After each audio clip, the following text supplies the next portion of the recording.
Well, today we're going to be looking at one of my favorite names only because it's the first name that I taught my granddaughter when she was about 5 years old.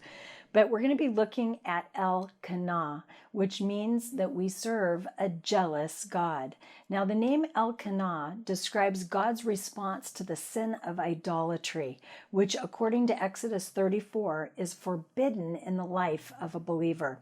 Our Lord Jesus is a jealous God. And just as when we saw as we were looking at El Ahava, the God who loves, he loves us with a perfect love, but he desires wholeheartedly that we will love him back as a response to his love.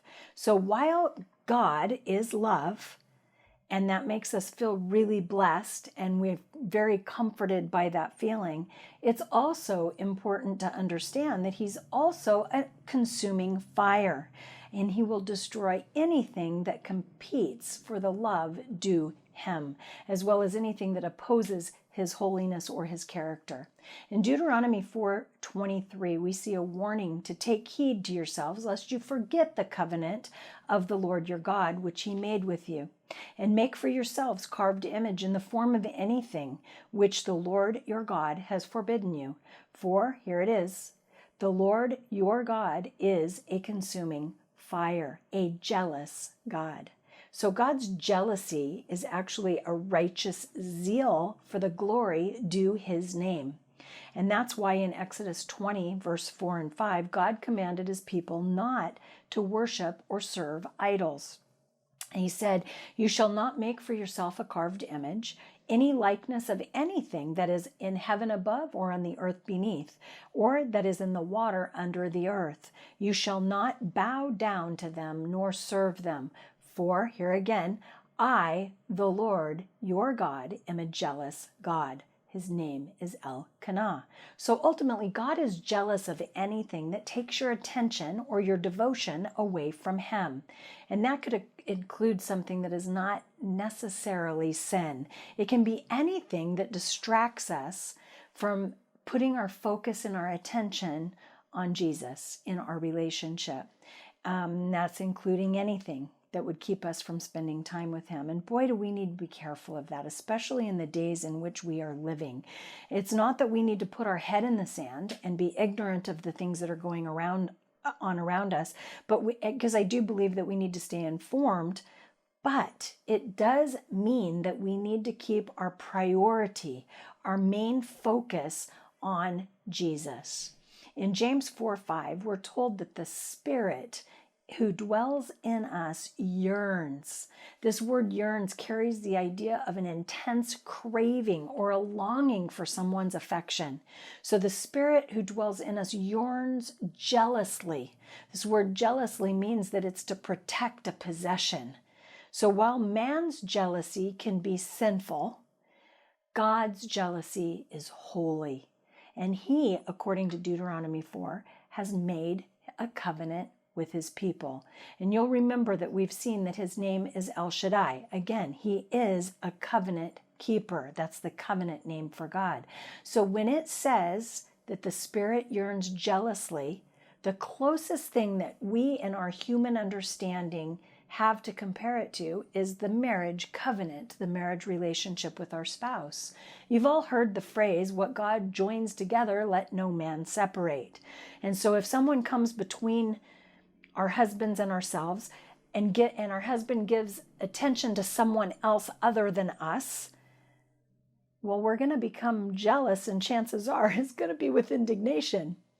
It's much the same with our relationship with Jesus. Anytime anything or anyone interferes with our relationship with the Lord, the Spirit in us yearns jealously.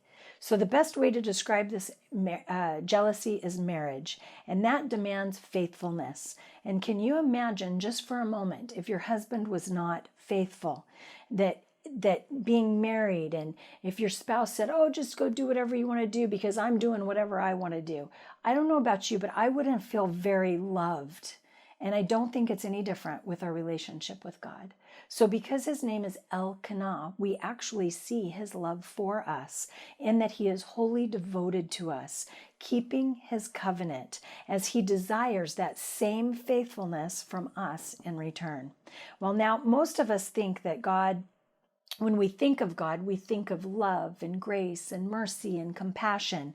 And while that is absolutely accurate, part of God's multifaceted character is that he is a consuming fire, which shows that he has righteous anger. He will take vengeance against sin.